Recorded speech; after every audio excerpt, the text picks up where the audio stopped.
Good evening. I'd like to call to order the study session, special meeting of the Town of Los Gatos Town Council. Madam Clerk, for May 14th, 2012. Madam Clerk, would you please call the roll? Thank you and good evening. Councilmember Stephen Leonardis. Here. Councilmember Diane McNutt. Here. Councilmember Joe Przinsky. Here. Vice Mayor Barbara Spector. Here. Mayor Steve Rice. Here. Would you all please stand and join me in the pledge? I pledge allegiance to the flag of the United States of America and to the republic for which it stands, one nation, under God, indivisible, with liberty and justice for all.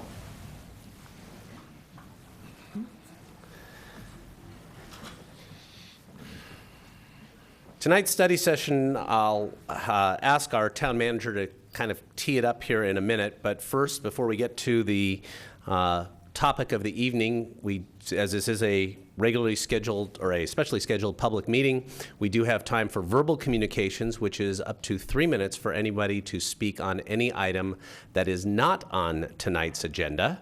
And nobody filled out a card ahead of time, but in the back of the benches in front of you, or for those of you in the front row, in the back of the benches you're sitting on, are little buff-colored cards which you can fill out to speak to tonight's verbal communications.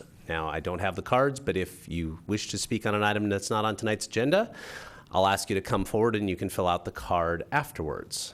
Does anybody wish to speak?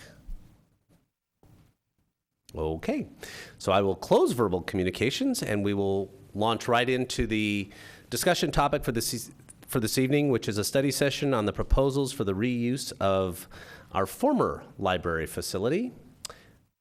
Manager Greg Larson, I'll let you start it. Mayor, members of the council, and the public, just to orient you to the materials for tonight, as well as what we hope to achieve tonight, I want to go back to February 11th when we had the glorious opening of the new library, which resulted in the vacation of the old library space, making tonight's discussion possible. On February 29th, the council approved a set of guiding principles and a process for considering options for reuse of the former library facility under the direction of an ad hoc committee of the council consisting of Vice Mayor Barbara Spector and Council Member Diane McNutt, working with town staff. And in particular, I want to identify Pamela Jacobs, Assistant Town Manager, Bruce Smith, Capital Projects Manager from Parks and Public Works, and Chief Building Official Michael Machado, who have been part of the staff team supporting this process, as well as the Council Ad Hoc Committee. Following the adoption of the guiding principles on February 29th, we then launched basically an RFP process to solicit ideas and applications for reuse of the former library space. We received a total of 7 proposals from 4 different organizations. So obviously a couple organizations submitted multiple proposals, and in fact 2 of the 7 proposals were for basically the same use from 2 different organizations. Those proposals have been submitted to the council for your review, and then council members were invited to submit questions to provide to the proposers to answer tonight. And those questions have been provided to the council as a desk item, both by email and at your desk here for the meeting. So you have copies of the questions that have been given to each proposer. We have asked the proposers to answer those questions in their 10 minutes allotted to speak to you tonight. They can obviously describe any or all of their proposals as well, but they have been informed most important is answering the questions that have come from the council as you then go into your deliberations. In terms of where this will all go, each of the applicants will be invited forward for their 10-minute allotment to discuss any or all of their proposals and to answer any and all of the questions that they have been given in advance. I'm trying to emphasize it's not 10 minutes per proposal. It's 10 minutes per organization that's submitted to answer the questions. Then individual council members can follow up with questions of any of the proposers that you have based on the comments provided. Following the presentations from all 4 organizations, we will then open it per ad hoc subcommittee recommendation to any new ideas that have come from the audience in case somebody wants to mention an additional proposal that was not submitted formally through the RFP process. Then, like the North 40 visioning exercise you did some time ago, we'll then go into an organic discussion with the council, trying to narrow down the focus as we go forward, looking at the 7 proposals. It may be there's a council consensus that emerges for 1 or 2 ideas to be further developed. It may be there's 1 or 2 ideas that are kicked out and won't be further explored. Staff will be available, as well the ad hoc subcommittee, to jump in and guide that discussion when we get to that point after all of the presentations and council questions. So the end result will hopefully be better understanding of the 7 proposals that have come in so far, consideration of council questions submitted in advance and raised at the dais, and then a narrowing down to maybe as few as 1, but certainly hopefully less than 7 proposals that will continue to be developed over the next month or 2. It's staff's belief that whatever direction comes out of the council discussion tonight, it will take further work with staff and the proposer to further develop the concepts that are being presented in line with council discussion and direction that you provide tonight, and that we would then report back to you possibly in June, certainly by August, with the results of those discussions. That concludes staff presentation. Thank you. Any questions for staff? Councilmember McNutt? Thank you, Mayor. I don't know if we want to do this now or if we want to do it later, but at some point this evening, I'm going to need a clarification on what was covered in the original environmental review in terms of reuse of the library and parking. And then we have a chart that was provided as part of the desk item that actually needs some interpretation for me. So I'll throw it out and let staff decide whether you want to do that now or later. Regarding the chart that was provided, I will be clarifying that during my presentation, and I will respond to any additional questions you have. Regarding the environmental impact report, I think later after we've heard the presentations. Thank you. Okay. Vice Mayor Spector. Thank you. For my clarification and for the people who will be speaking, what, if any, repairs or capital improvements would have to be done prior to the occupancy of the upstairs and/or downstairs of the facility? I'll start with that, and perhaps Bruce or Mike can follow up if needed. What would need to be done, first of all, would be the expansion of the upstairs restrooms and potentially the expansion of the downstairs restrooms depending on the use in either place, but for sure the upstairs would need to be done. And then the HVAC system would need to be replaced. So those are the ones that would be required regardless of the use. Any additional capital improvements then would be dependent upon the use. Go ahead. Thank you. Following up on that, would the user, the tenant, so to speak, be required, in your mind, to do the bathroom HVAC? I think that would be subject to discussion and negotiation. If it was an outside organization, I think that the council would want to discuss any sharing of costs for that. And lastly, are we expecting, if it is a tenant other than the town, lease or rental payments separate and apart from the capital improvements or other improvements?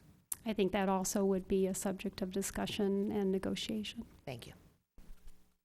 The one addition I would add, Mr. Mayor and members of the council, is with the dissolution of the redevelopment agencies by state law, one of the sources of funding we had thought might be available for potential improvements to the old library is under discussion. I don't want to be as strong as saying it's at risk, but it is under discussion, and its availability is unclear at this point in time. As identified in the staff report, we do know of $180,000, $80,000 of ADA and 100,000 of GFAR, which is our capital funding source, general fund capital funding source, that is allocated to this project separate from redevelopment funds. We have looked at our facilities maintenance fund previously for HVAC improvements as well, but not for other sorts of remodelings. So there are some limited other pots of funds separate, plus, as the council's aware, we are entering budget discussions next week, and staff is hoping to bring back a variety of one-time funding opportunities early in the next fiscal year for your consideration. Thank you. Councilmember McNutt. Thank you, Mayor. Just to follow up, on one of the drawings that we have of the space, it shows a rectangle that says restroom expansion. Is that anatomically correct? Because it's more like, looks like a spa room. I mean, it's really, really large compared to what's there now. Is that much space actually have to be set aside? It is. Perhaps we could have the handheld mic for Mike if, well, this one there.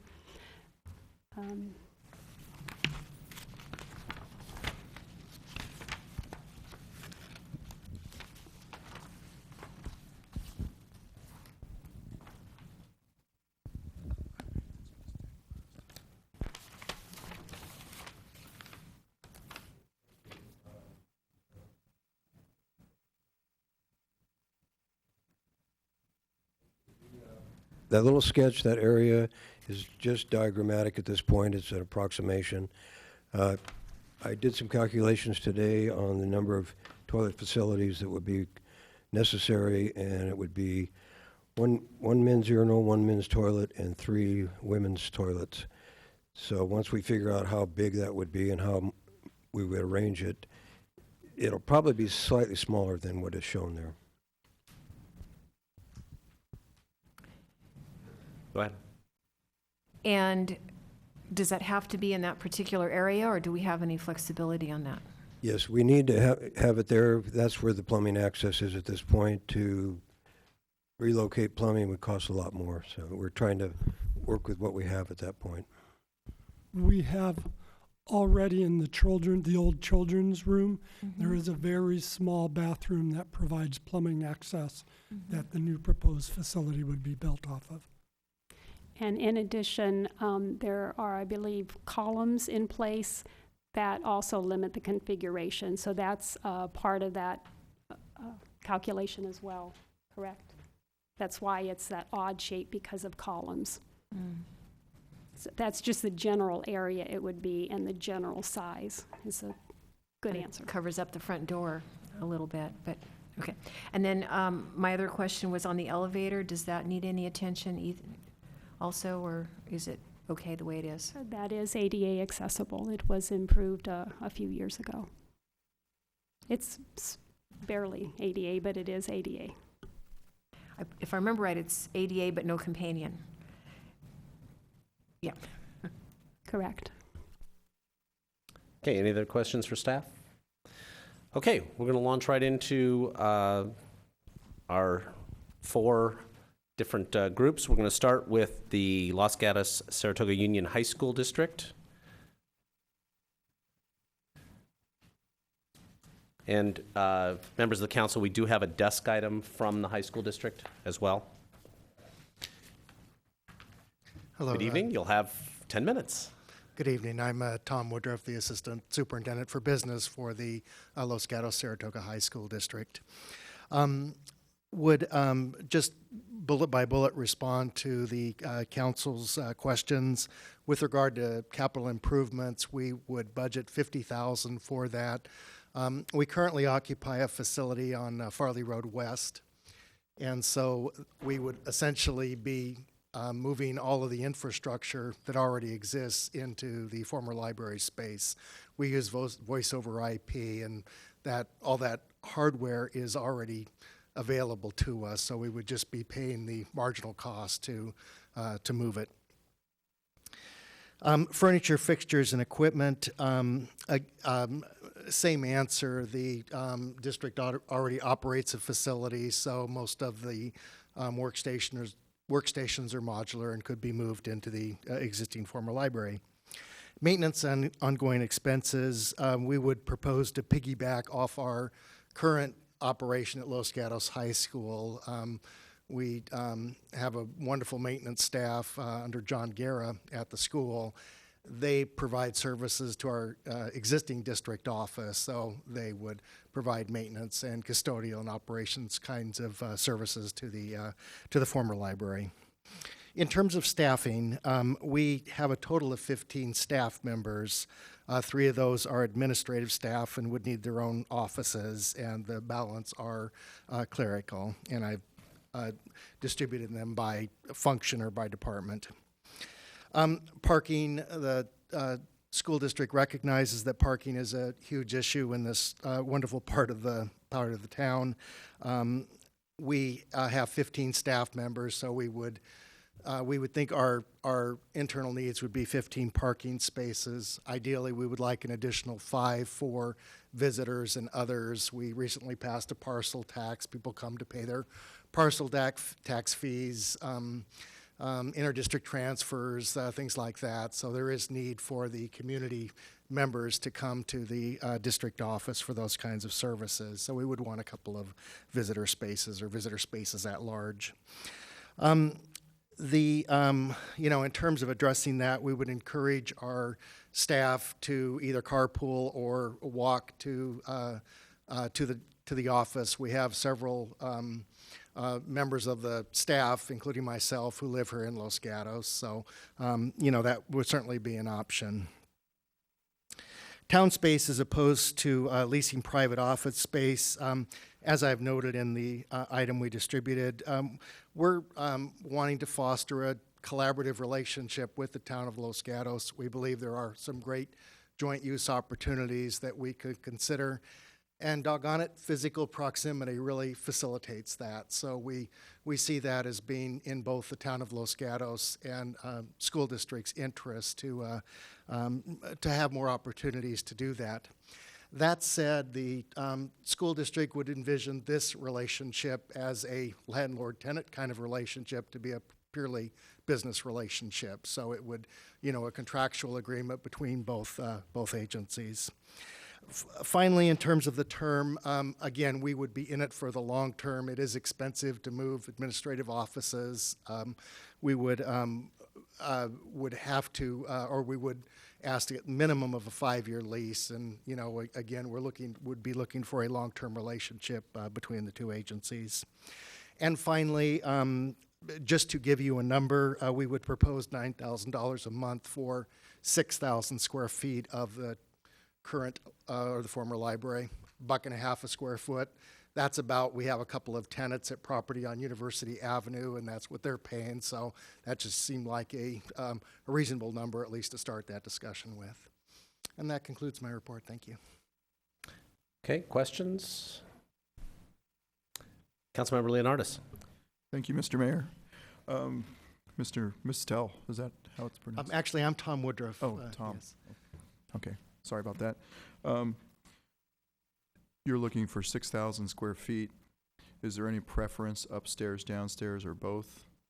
A little of both? I have visited the facility, and certainly the school district would prefer the upstairs.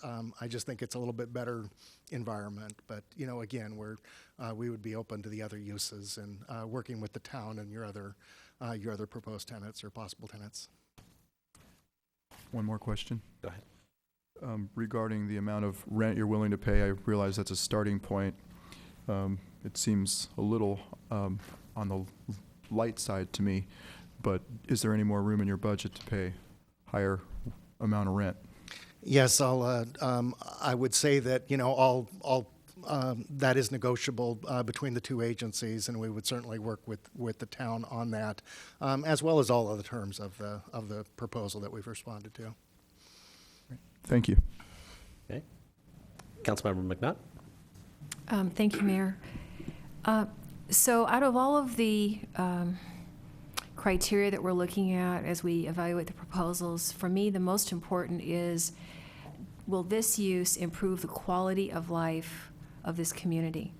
So I need you to be more persuasive in telling me how locating in a strictly business transaction, giving up this very scarce resource to you for offices improves quality of life, as opposed to, since you have some money available, that you rent one of our other commercial spaces in very close proximity.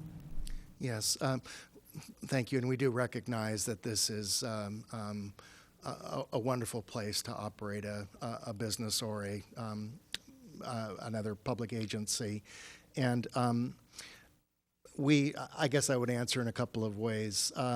The first is that the students of Los Gatos High are typically residents of the town of Los Gatos, as are our parents. And what's good for our students is good for the town's citizens as well. So I think by virtue of the fact that we're kind of co-located, and that, in many ways it would be a one-stop shop. My wife and I and 2 children relocated to Los Gatos 4 years ago, running around a lot of different offices and things. So I think it would facilitate getting registered to the school, getting the required documentation, and parents do have to make a visit to the district office in order to enroll their students in either of the 2 schools. So I think it would certainly facilitate Los Gatos residents to achieve that, and this is the heart of Los Gatos.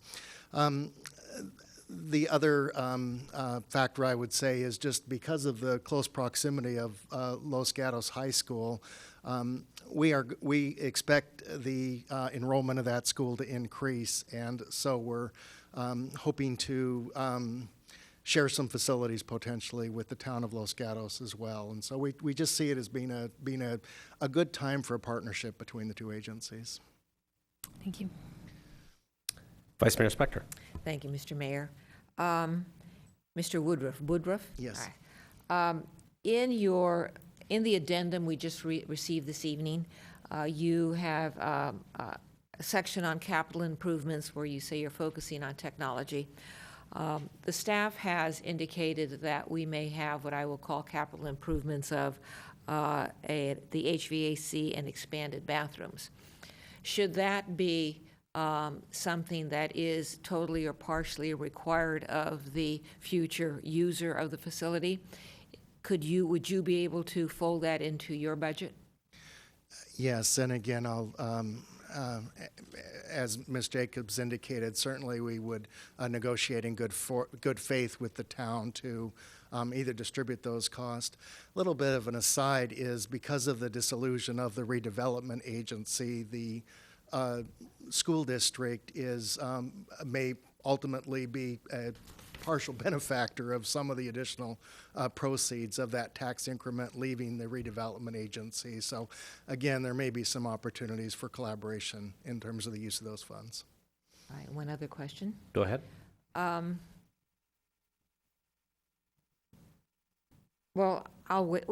follow up. Mr. Leonardis asked the question, and I think I heard the answer, but I want to be more clear. You're looking for 6,000 square feet. We have that in the lower portion of the building.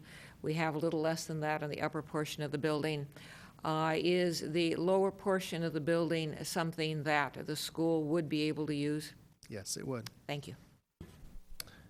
Councilmember Brzezinski. Thank you, Mr. Mayor. Mr. Woodruff, is your facility on University adequate for your needs at this time? No. The district office is a former storage tilt-up concrete building. It's never been very user-friendly for offices, to say the least. Prior to it becoming the district office, it was the Mark Twain Continuation High School. Now, this is way back in the 1970s, and it was never a very adequate school facility either. So, there is a strong possibility we would recommend to our governing board that the district divest itself of that real estate, as well as property that we own at 809 University, which is directly below the existing district office. Right, and if I might continue, is that basically your long-term plan to vacate that building, to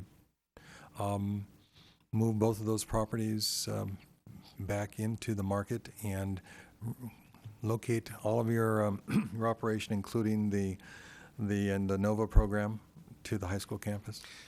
That is not a decision that has been made yet. Our governing board is planning a study session, a master facility planning study session toward the end of June. And we hope to get their direction on both of those issues. But we see some opportunities with regard to divesting ourselves of those properties and freeing up some capital for capital or some money for other high priorities facility projects that we have. All right, and one final question.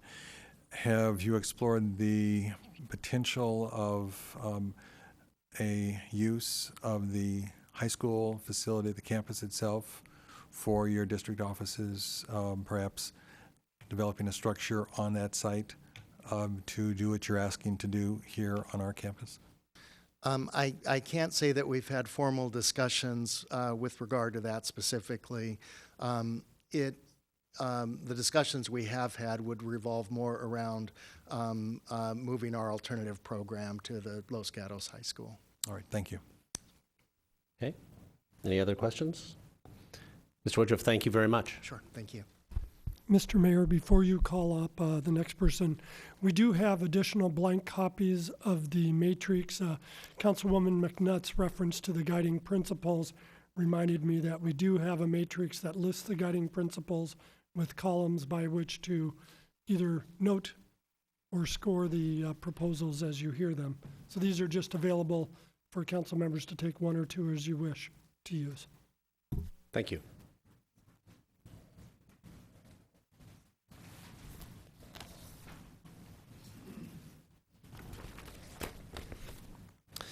Okay, next we'll call up the Friends of the Library. You'll have 10 minutes to cover your 3 proposals. Okay, well, I have to go fast then. I'm sorry? It hasn't started yet. No, we haven't started your time yet. Okay, What's the question? You can use the time however you like. It's 10 minutes though for. That's fine. So you might want to be close by so you can. I don't need 10 minutes. Right, but you'll have 10 minutes for the entire group to cover the 3 different I'm going to go very sections. Okay? Okay, hi, Please. Valerie Archer, incoming book sale chairperson, Friends of Los Gatos Library. Honorable Mayor and Town Council members, thank you for the opportunity to apply for use of space in the former library as a Friends bookstore.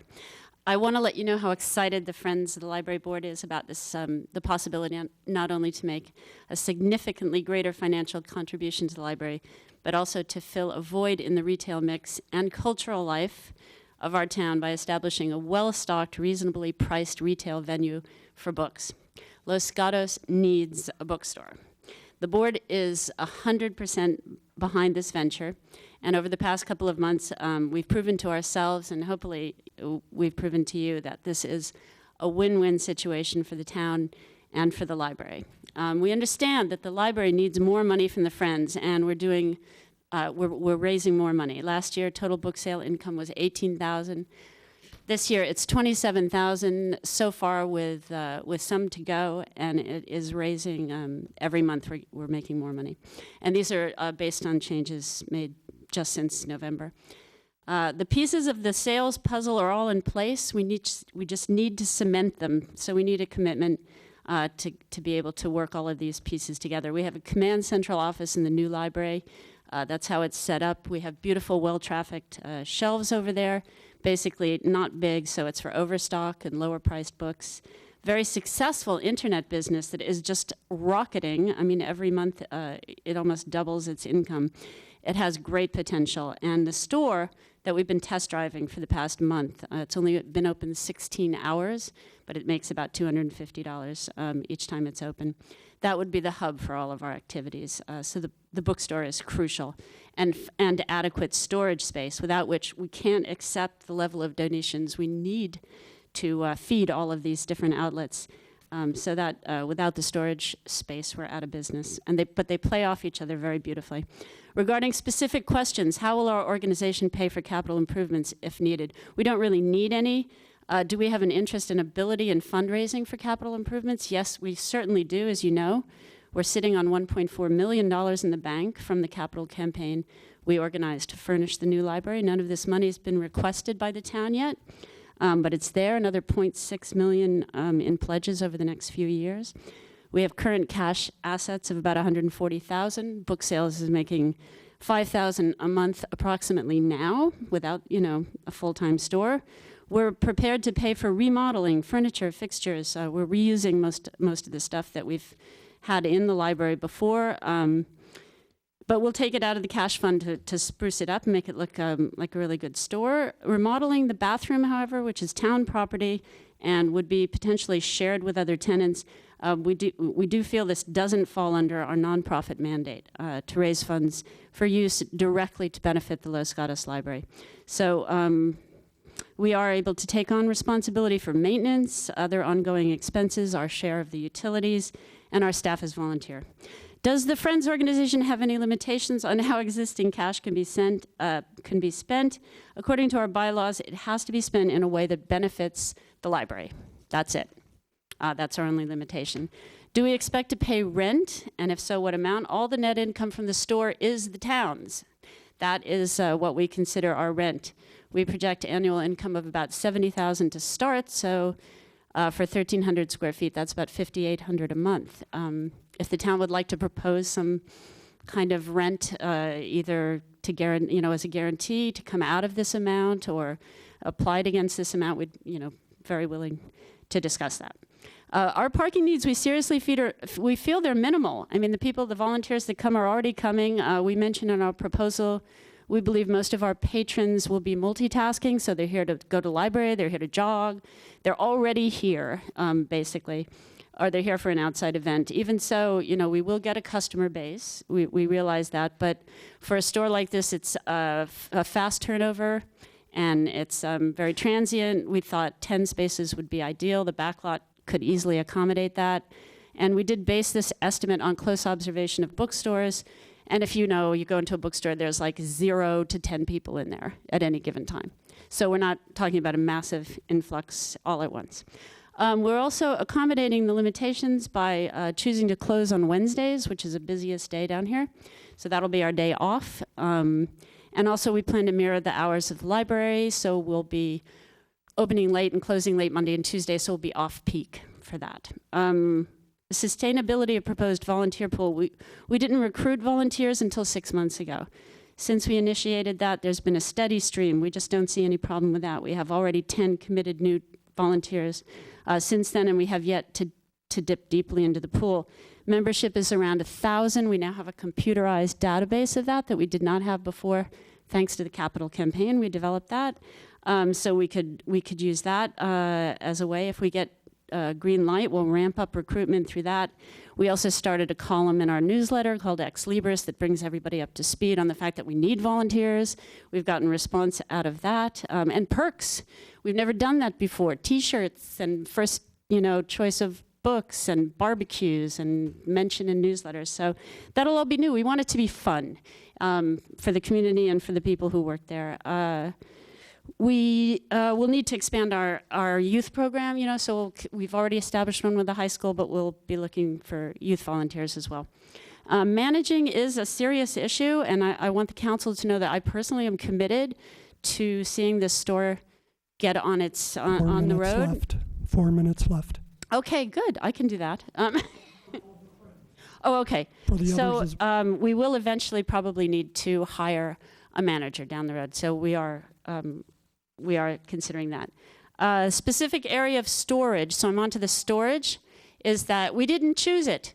It was designated by the library staff for us. They told us that that's where we were going to have our promised storage space. So we started using it immediately. We could use another area, but all the shelves have been ripped out. So they'd have to be re-put in. And drop-offs would not be by appointment. They'd be whenever we could possibly get them, because they're our life and our bread and butter. So we're very excited about it, and I think it would be really great for the town of Los Gatos, and thank you. Stop the clock. I'm Dale Hill. 3 minutes. And I'm not sure that the Friends name should be on my proposal because the Friends is not asking for the use of the upstairs. Can you hear me all right? Yes. You're saying how much is identified need and how much is the Friends wanting to manage the space. We do not want to manage the space. It is identified need for the community. When the library was being planned, as you will recall, because of space limitations, money limitations, and parking restrictions, there just wasn't room to include the community room, which every self-respecting library should have. That may be strong language, but I feel that very strongly. This town, I'm going to be stronger. It should be ashamed that it does not have a community room, as other communities do. We do not see this as a project that we should pay for or could pay for. We think it is up to the town to step up to the plate and finish the job. I've only got a minute left. As far as the Friends funds, they are raised for the use of the library, the children's programs, and the wish list that the staff provides every year. If we got a community room that was managed by the library, they might put a coffee pot on the wish list or something like that, but we're certainly not in any position to help you with the bathroom or the air conditioning. The parking, of course, is a problem for anything that's going to go in there, and I could only say that I think most of the use would probably be in the evening with organizations having meetings with speakers, for the community, and that's when the parking demand is probably the lowest around here. As far as accommodating to parking in the daytime, I suppose there might be some way to say it can only be used by groups that don't expect attendance over 75 people, or I don't know. Thank you. Okay, I'm going to look to the council for questions of the Friends, either Ms. Hill or... Do you want yeah, Valerie please. up here? Ms. Archer, either way. Councilmember McNutt. Thank you. This question is for Ms. Archer. So you've seen the layout and the area for the restroom expansion in the children's. Yes. How does that impact the bookstore, or does it not? Well, to lose actually, the this much square space? footage that we have, 1,300, takes into account that bathroom. It's certainly, I think it should be under discussion how the bathroom is designed. I do think it's massive, and it could also move like in the other direction a little bit. But 1,300 square feet is very doable, is perfect for a bookstore. The way it's designed now, it's an awkward entry from the back side because you walk into a wall basically and kitty around to the. But we can make that work, and the main entrance is from the other way, so it's not a problem. And then if I might have one more question. As you get established, what about exterior signage? Is that going to be important for you to establish yourself as a retail destination? Yes, absolutely. Well, once we get the green light, we can do a whole marketing push that we haven't been able to do so far. So we do anticipate, we put some $3,000 or something, that's an estimate of doing ads, actually taking out ads for the first time in newspapers and pull out sections. Signage is huge, but I understand we can't use the wall that's outside, the brick wall, but we will, definitely put signs up. There's plenty of space in the glass door on one side, and we'll do what Maybe we a can. freestanding neon. I don't know, maybe it's going to be fun. It'll be a little funky looking, so we could do neon, maybe. It's the 60s feel, so. Councilmember Brzezinski. Thank you. Again, Ms. Archer. Actually, either Ms. Archer or Ms. Hill. I'm curious why you decided to move into the community room as the link to your proposal for the bookstore? Asking me? I'm asking both of you, okay? Whoever wishes to apply the question to your proposal, because I would assume the bookstore, the Friends of the Library bookstore, could stand alone, could it not? Yes. And if it did stand alone, then what is the necessity or nexus that you see in your proposing the community room in addition to? I understand the need for a storage space down in the basement, Our so two to speak. proposals are totally independent. She did hers on her own. I was asked at a very difficult time in my life to do this because I had emailed all of you the night that you were taking up the issue and saying it was important. So please do a proposal. I would defer to the proposal that Pamela Jacobs will be speaking about, on which she's done a beautiful job.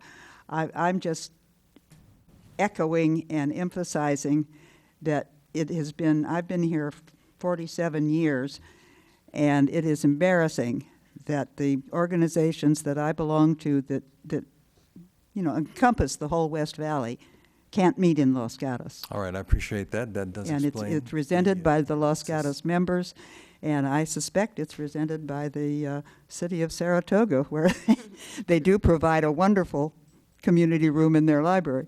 Okay, Can I add one thing? please. Because the applications are separate, I just wanted to make it very clear that the bookstore can play with anybody.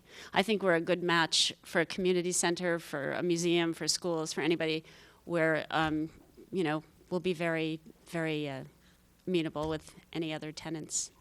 All right. Thank you. Vice Mayor Spector. Thank you.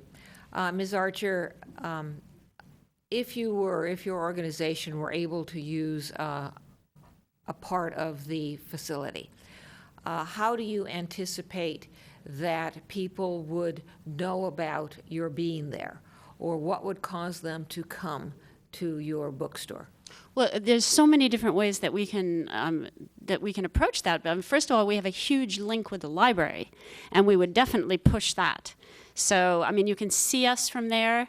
We have space, shelves in the library where we can promote the store. People are already hearing about it. When they've come into our temporary store, they're just thrilled, and most of them come over from the library. So a great deal will be coordinating with them, with the librarians, matching programs that they're having. So that's a huge link for us. The other is our database is getting it out on our website, the library website, wherever we can, because it's a nonprofit. So it's a charitable organization. We'll use that as much as possible, and especially when we reach out to other charitable organizations to help us, like the Boy Scouts or the high school.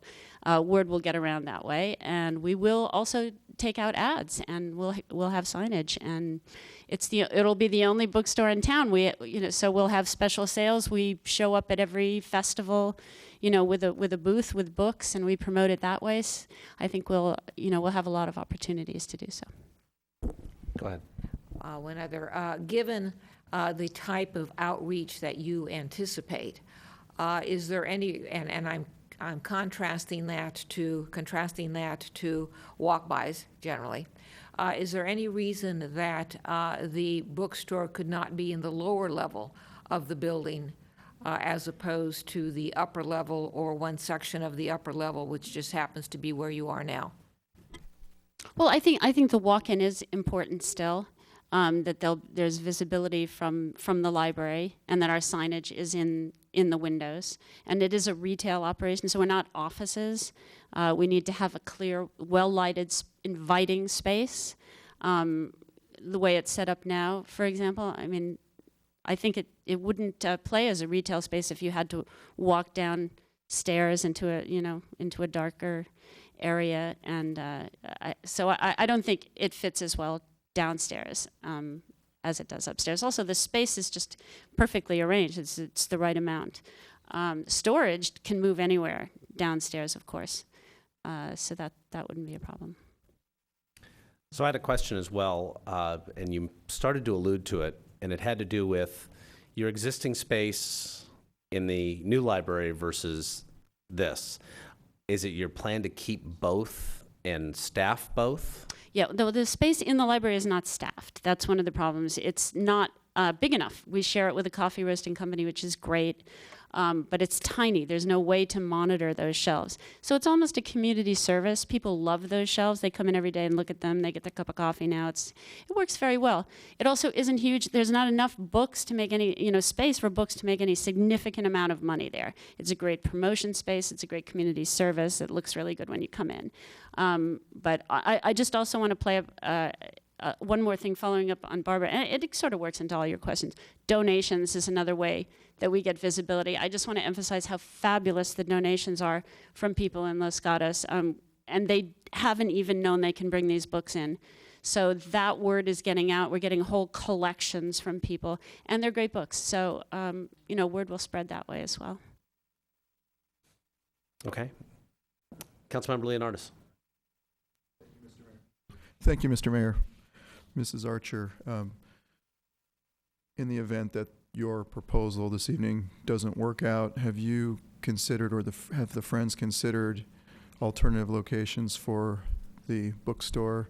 For instance, there's a lot of retail locations throughout town that are empty, and if you're looking for a lot of foot traffic, and as you identified the marketing opportunity, the fact that we don't have a bookstore in town, Right. It might be much more lucrative to be in a much more... Oh, yeah. No, we have considered it very much, but we can't, the numbers don't work. We can't, for the foot traffic that we need, it would be right downtown. It's about $4 a square foot.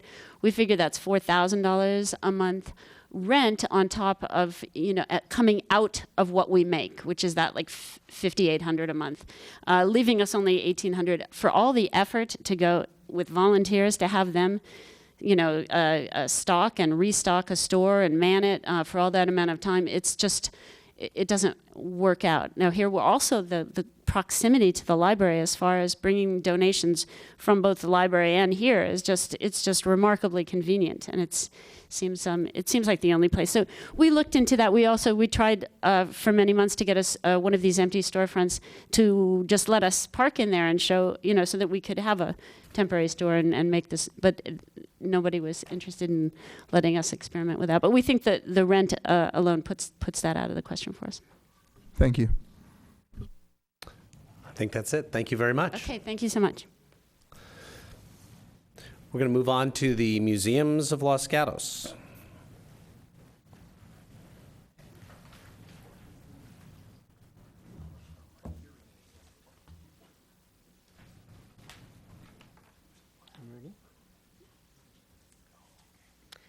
Thank you, Mayor Rice, Vice Mayor Spector, and council members.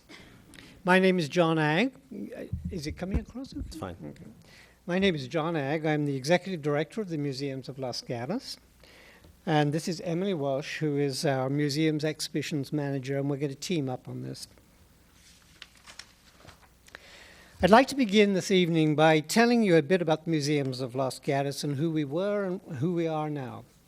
The Museums of Los Gatos are proud to serve the people of Los Gatos, Saratoga, Montecito, and the Greater Bay Area.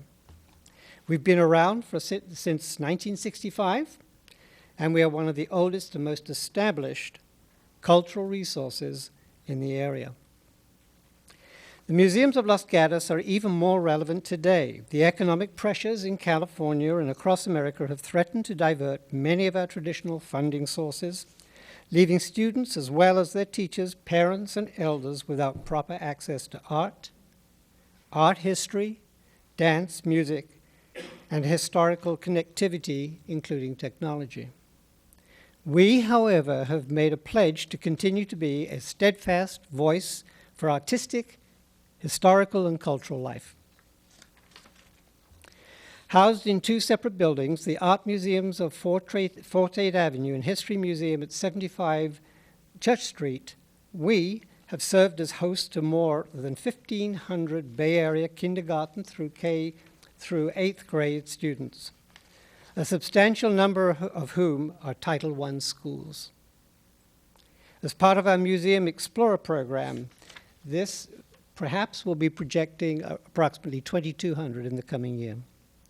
We bring in a number of talented and well-known experts from universities throughout the West through the year as a part of our Art in Focus lecture series.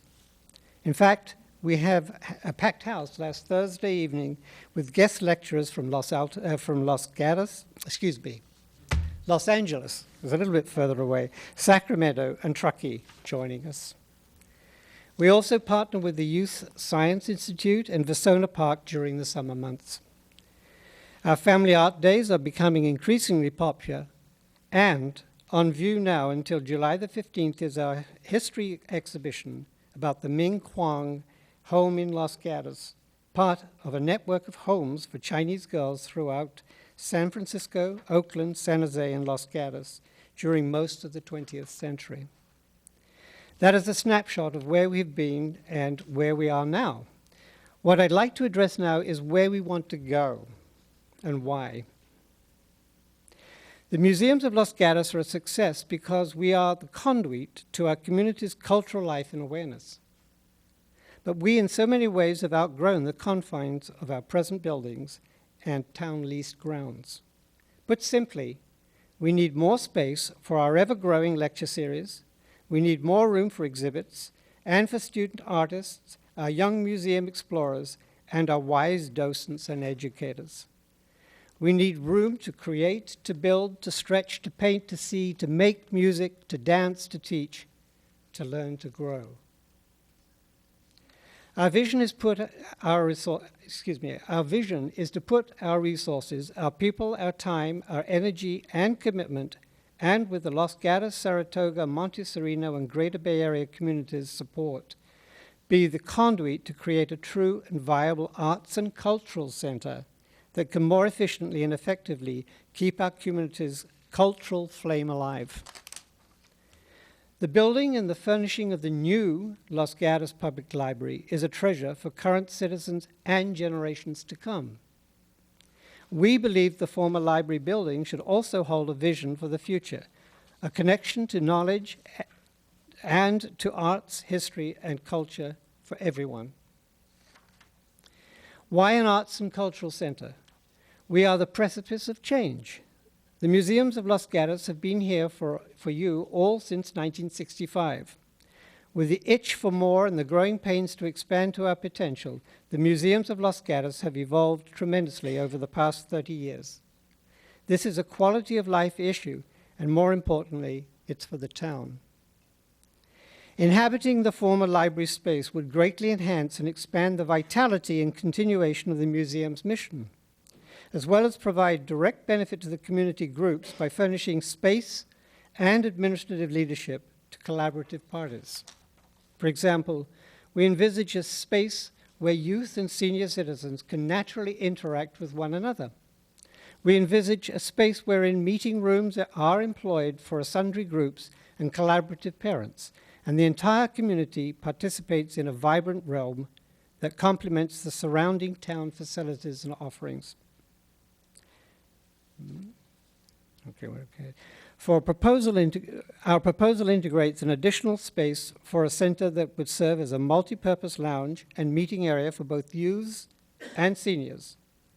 The museum currently garners much of its volunteer support from senior citizens and youth and can provide a mutually beneficial relationship for both.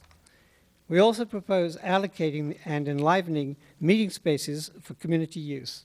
A collaborative proposal such as this one provides for effective space management and a clear utilization plan for the former library. Philosophically, the current Museums of Los Gatos actually are cultural centers with no central location. This lack of an easily accessible centralized location with adequate parking, lighting, and ambience has been a hindrance and a detriment to the Museums of Los Gatos for decades. The Museums of Los Gatos are fiscally responsible with an endowment of more than $1.4 million.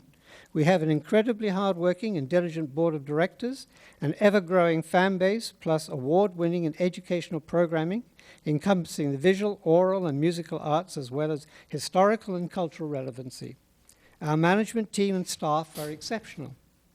This is a plan we believe the community and our hundreds of members, supporters, volunteers, and collaborative partners will wholeheartedly embrace. The time really is now. We have a Los Gatos once-in-a-lifetime moment again. Emily and I now are going to address specifically the questions that were raised by the council members in the town. The first question was the specifics on how the organization will pay for certain things, capital improvements, furniture, and fixtures. And I'm going to give you an abbreviated version of this because I realize we're using up our time here.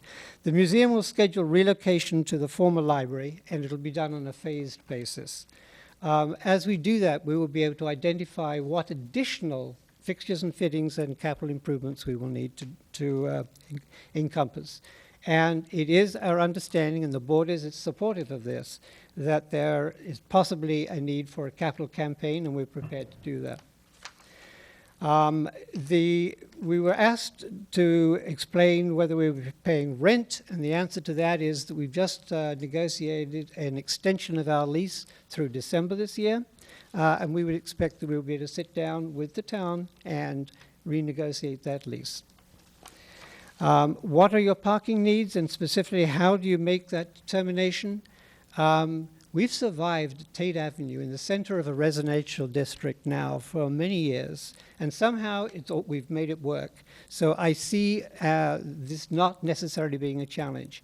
If we total the number of parking spaces between Forbes and Tate, we have, I believe, 27, including 2 disability spaces. How would you do your art? How will you do the art exhibits with so many windows? And Emily has, I think, a good response for that. And Emily, you've only got a minute. Yep. So over the last few decades, museums have moved away from a concrete block architectural model and embraced a vision for displaying artwork that champions natural light. Some examples are the recent contemporary modern art wing at the Art Institute of Chicago, which is entirely glass, the Getty Center in Los Angeles, whose upper galleries are all lit naturally, the Dia Beacon in Beacon, New York, which is a renowned conversion of an old Nabisco factory, where art spaces devoted to individual artists are conceptually linked to the natural light and dark areas. In terms of hanging the artworks, museums are accustomed to using movable walls or other solutions to alter spaces to create mini interior architectures. Much of this is decided on a case-by-case basis. And to date, the museums has already regularly contended with issues related to limited wall space or awkward configurations in its buildings, in its current buildings. The windows of the former library space present exciting possibilities for enhanced viewer experience, including maintaining a visual relationship from the interior art and social spaces to the outdoor landscape, in this case, beautifully situated and bustling. All right. An engaged community. Natural light has a positive emotional effect on individuals. It holds transcendent possibilities for our space, whereas uniform artificial light can make visitors uncomfortable. Okay, I'm going to stop you there. All right. Thank you, though. And I'll open it up for questions from the council. Councilmember McNutt. Thank you. Can you give me more specifics? Kind of walk me through the building as to how it would be laid out. In your big vision? I need more specifics. So, what would be on the top level? What would be on the bottom level? How big would these lounge or meeting spaces be? How many people would they accommodate? I don't know are you far enough along that you can give me some more of that feeling? My background, in addition to being a business person, was an artist, and so I sort of will sketch you where we're at right now, and I think a lot of it will depend on the collaborative efforts we have with other organizations. But we see the top being essentially the art exhibit space, and we see the downstairs being the functional aspects and the history museum aspect. I should also add that it is our intent, and we're moving in that direction, that art, education, and history blend together. So a lot of our exhibits actually counterplay or play with each other. The downstairs would be the community space that we're envisaging. as it is right now, which would include a seating for approximately 150 people. And that we would use, and we would expect other organizations to use also. If I might follow up. So one of the questions that you ran out of time and didn't get to is, how important is it to you to have both museums centralized? Can you keep the history where it is now in order to perhaps share the space in the old library with some other use?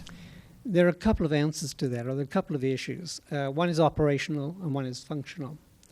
The operational side, from my standpoint, is that we operate with a very effective but small staff.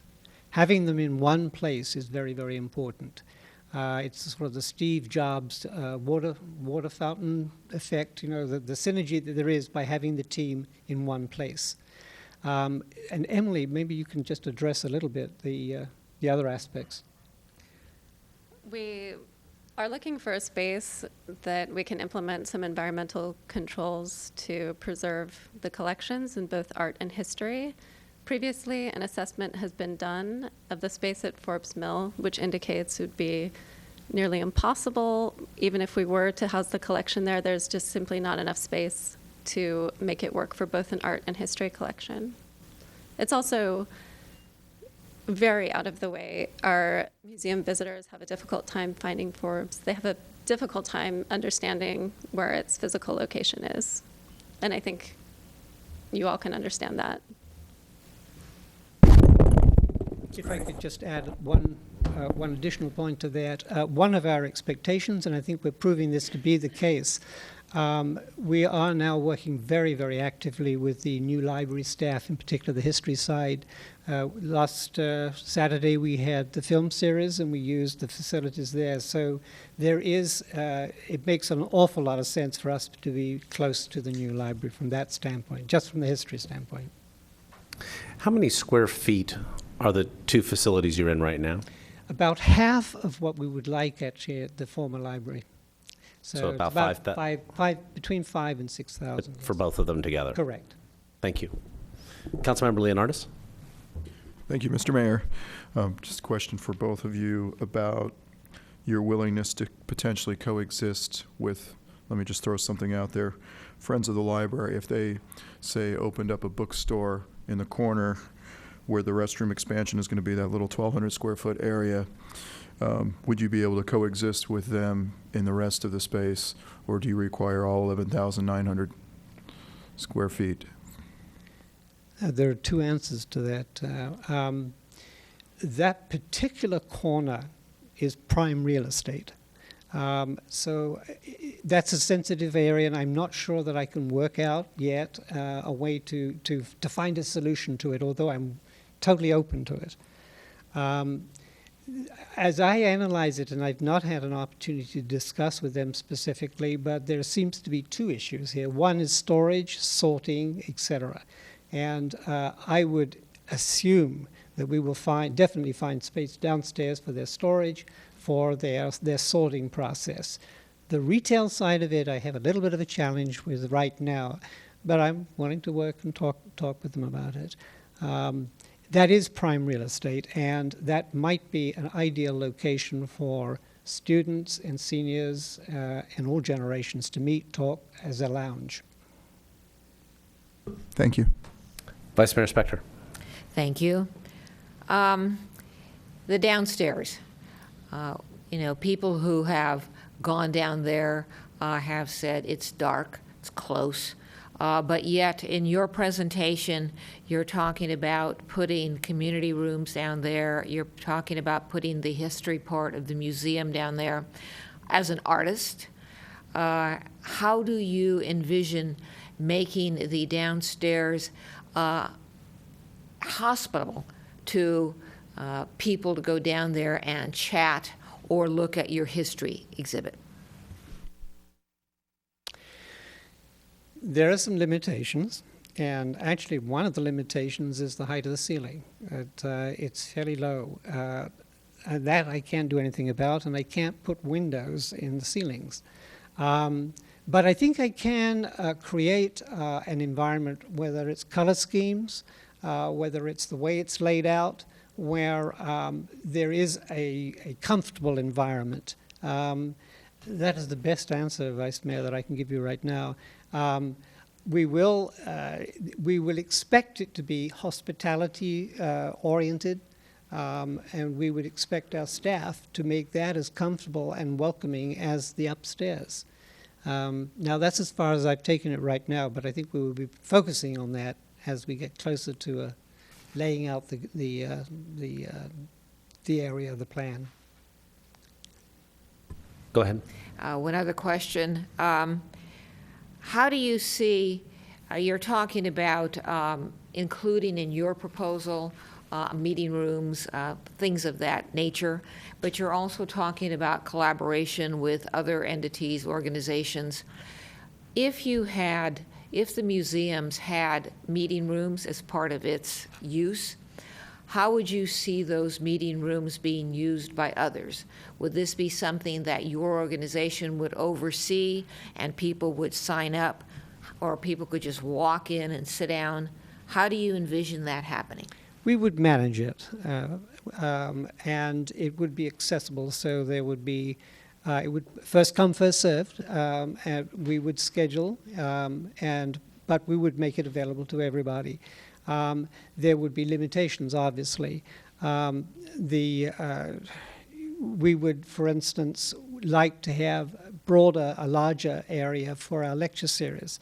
There are severe limitations right now at Taint. We can only get squeezed in 40 people with maybe a few additional people standing. We're hoping that the lecture series will bring in a much larger audience, and 100 to 150 is not impossible to imagine that.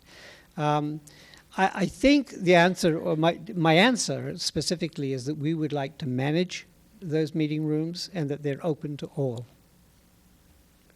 Councilmember Brzezinski. Thank you.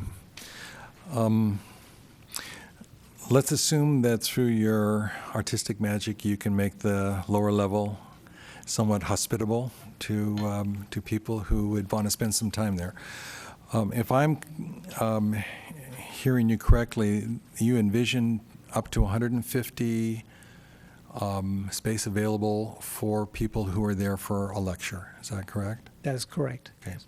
And the highest number of individuals you've had in any seating, let's say over Tate, is about 40?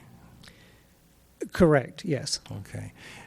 Now, when you address the issue of parking, you indicated that Tate is very constrained, and one of the issues that obviously we would have is that if you actually were able to attract 150 people to a lecture, there seems to be an issue of parking that might have not been addressed as yet. One of the values of the Tate property is that it does abut Lot 6. And so there is some degree of public parking immediately available.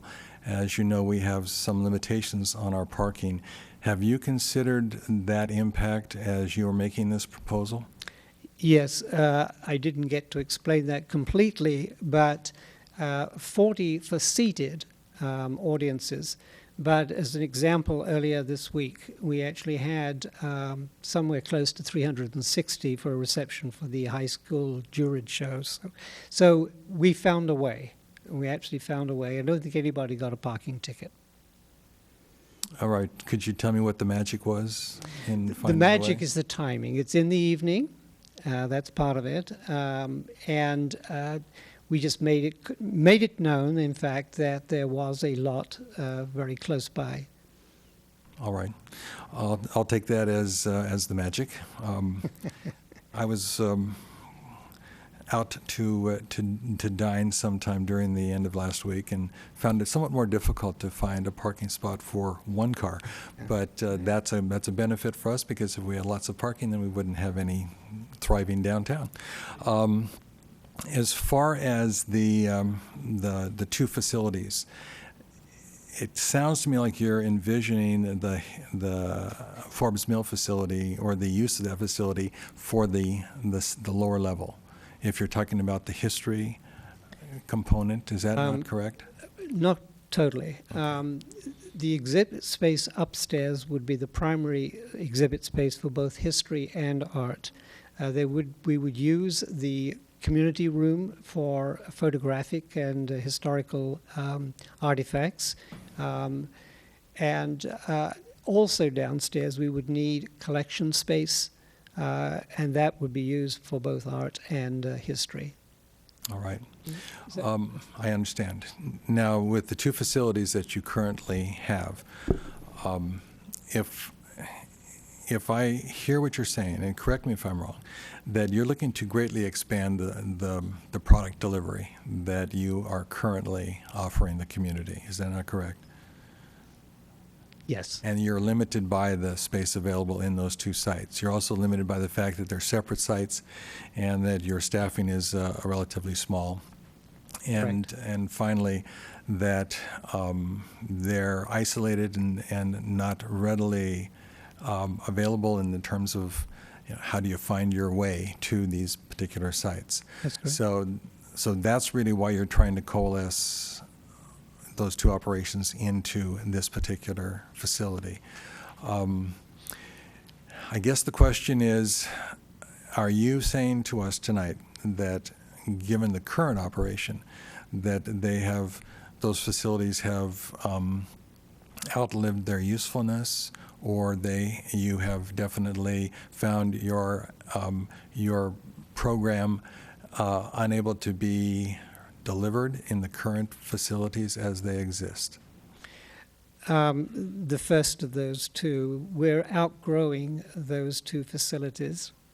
I think that we can have the same product in a location that provides for a broader audience, a larger audience, and still maintain the same programs that we have. It's just limits of space. I should also add that, particularly the Tate location, that if we remain there, there are some challenges in terms of its infestation, the windows, and other things that will need to be addressed. All right, thank you. Thank you very much. Thank you. Mr. Mayor and Council, just a couple items have come up on the last two presentations I wanted to clarify.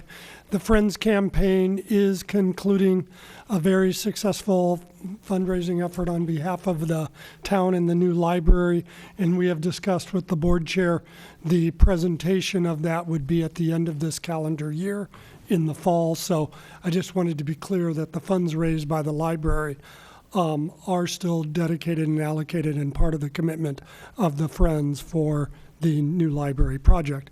And second, in terms of the current lease with the museums, I believe currently there is no lease payment paid, and in fact we pay the museums $12,000, I believe, for maintenance, and then we have a handle all the structural maintenance currently. We pay the huge sum of $2, $1. Yeah, so Okay. just wanted to be clear on that. Thank you. And our last applicant is the town of Los Gatos. Ms. Jacobs. Thank you, Mayor and Council. Beginning with the community and meeting rooms, we are proposing to use some or all of the top floor for community rooms, meeting spaces. And as Ms. Hill identified, this was identified as a need and included in the original library program. As that project proceeded, there was not enough space in the library project to include a community room. The need for a community room was also included in the Civic Center master plan that gave rise to the library. And it was identified that that was needed for both town purposes, our events and our meetings, as well as the local community, nonprofits, et cetera. And we have had some additional communications supporting the use of a community room. There is currently limited capacity and availability of space for large community meetings, and that is why we're focusing on the former library for this purpose. Regarding the questions that Council asked, and I will refer you to the desk item and the chart that is rather complicated, which includes the answers to some of those questions. These figures were calculated with the assistance of Mike Machado, the building official, as well as the planning staff with regard to parking capacity. We are estimating that the large room, and we're distinguishing the large room, the back room, and the children's room. That's how we're talking about those three basic spaces upstairs.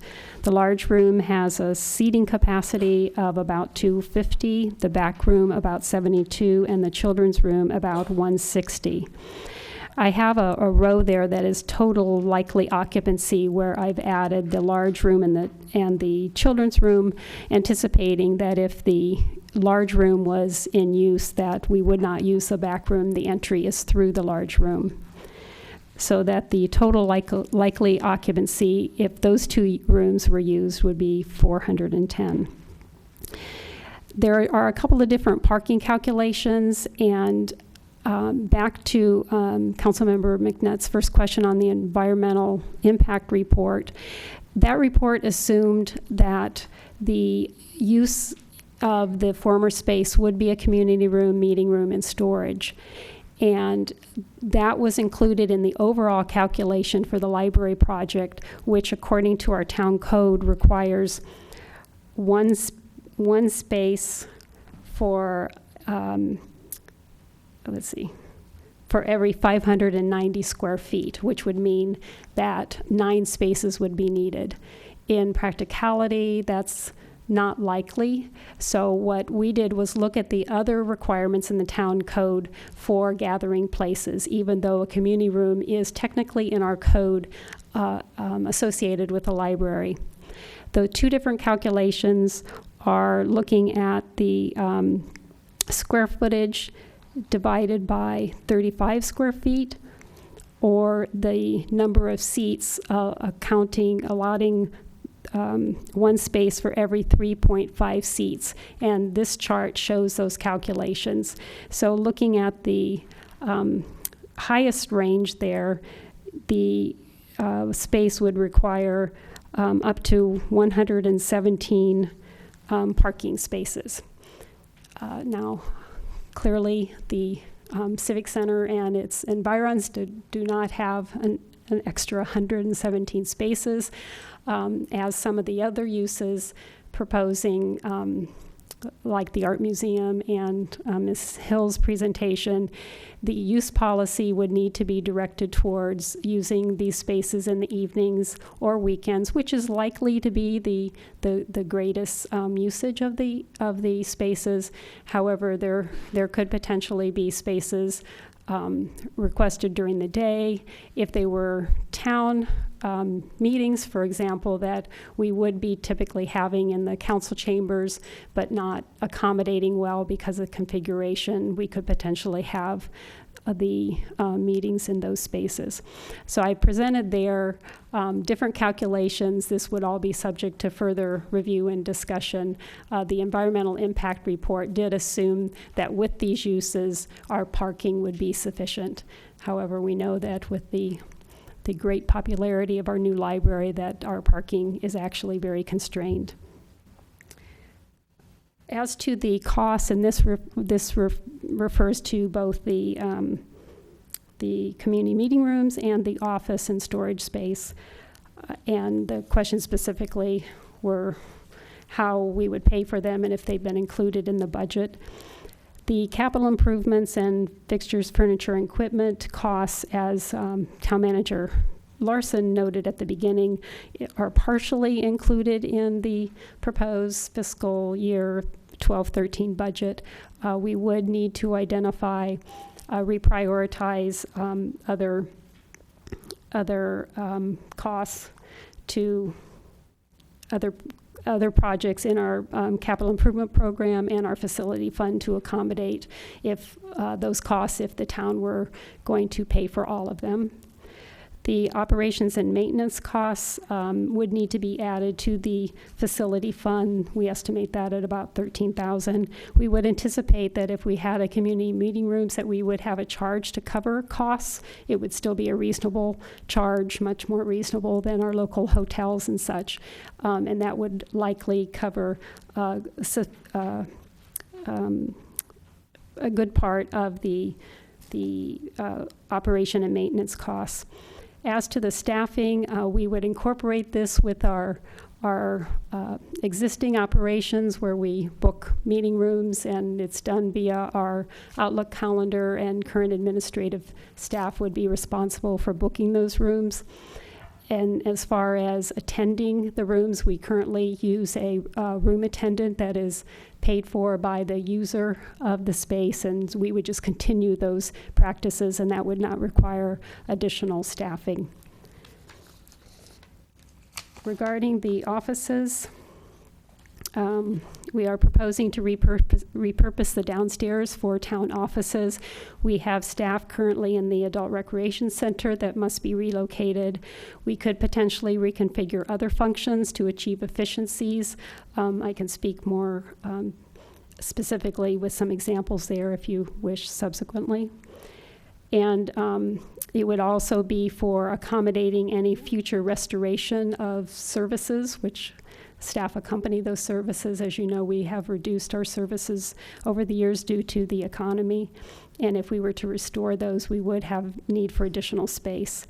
The storage, we need most all departments or squeeze their storage requirements in all nooks and crannies in the Civic Center, and it would be very useful to have additional storage space. And both for the friends and the town, that particular location is the most desirable for storage because it is by far the least desirable of all of the space, with the lowest ceiling and the darkest dungeonous place in the library, former library, so that is why that was selected. We currently have 3 employees in the Adult Recreation Center and 1 meeting room. They occupy about 800 square feet. Mike Machado did a rough estimate of how many offices could be accommodated downstairs, and that estimate is 22, which is a mixture of closed offices and workstations and a meeting area.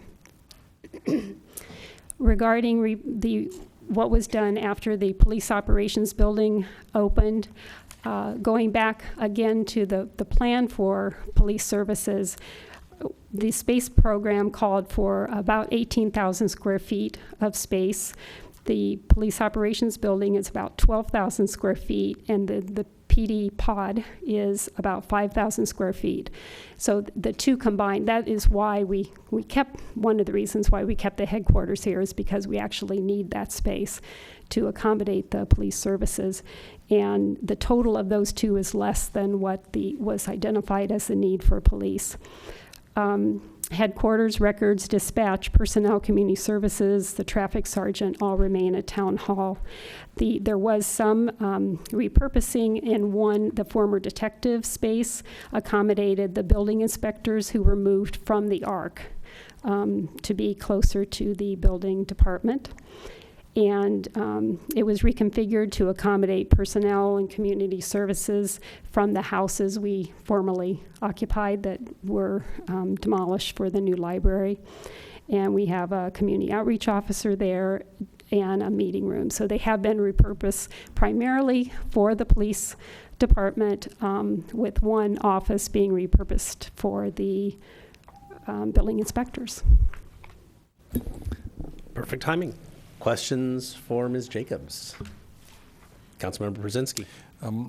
First question, the $130K for the HVAC, that's a one-time cost, right? You have it listed in both your proposals. That's right. Okay, just check and make sure we weren't going to do $130,000 downstairs as well as upstairs. I don't know if I caught the answer to the question Councilwoman McNutt asked in terms of the EIR. Do any of the proposals that we've received tonight, maybe I should reframe it, are there any of the proposals that we have discussed tonight require a supplemental EIR versus what we have already in terms of the environmental report for the library use? I can answer that. The town attorney might want to add to it. The EIR includes, assumed the former library space would be used for a community room, meeting rooms, and storage. Thus, that is what was considered during that environmental review. And Madam Attorney might want to speak to what we would need to do, the extent of which we think that we would need to at least look at the issue from an environmental standpoint as to what would be required, if it would be an initial study. I'm not sure. If I might add, the council's well aware, particularly through the library and the sports park projects, that we apply the same rules to us that we apply to private development. So with whatever direction the council ends up going, once we have more detail than the simple proposals that have been submitted, there would be an initial study done that determines whether building off the prior EIR or a new environmental document, be it a negative deck or a full EIR would be required, would be a step we would go through with the initial study and scoping of what is determined through these discussions, building off the prior analysis and the reality of how the Civic Center is now operating. If I could then ask for a clarification on that.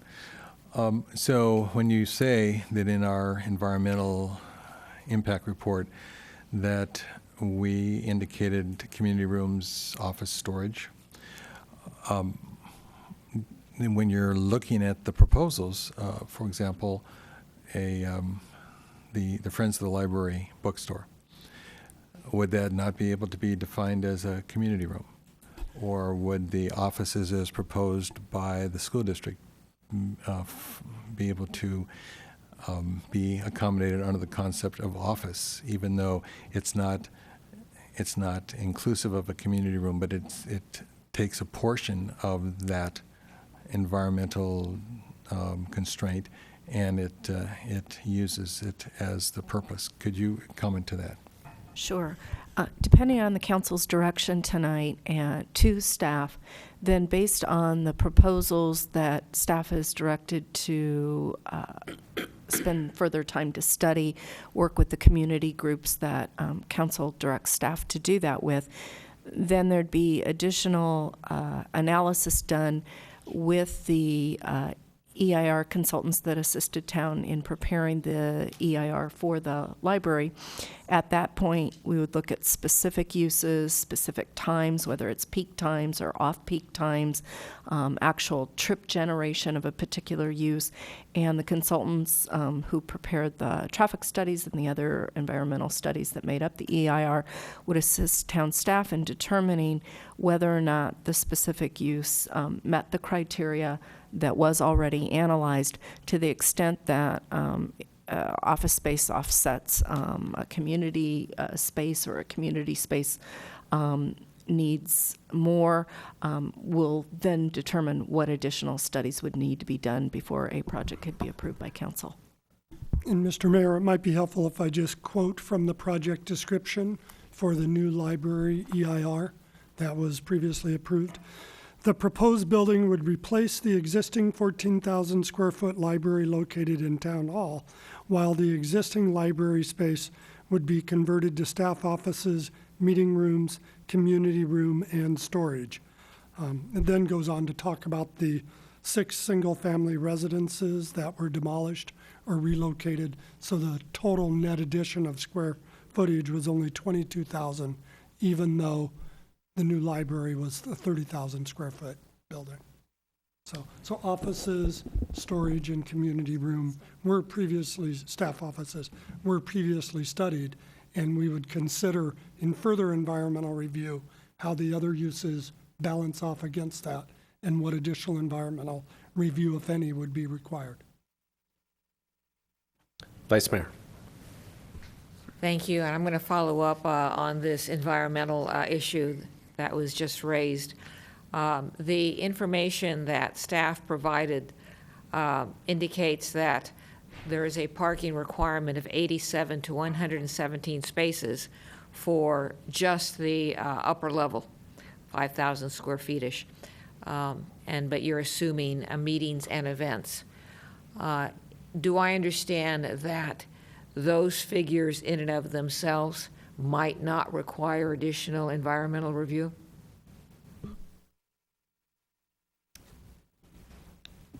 The EIR was based on that calculation of one parking space for every 590 square feet for the total civic center, and the subsequent EIR just used that approach, and the community room was considered in there.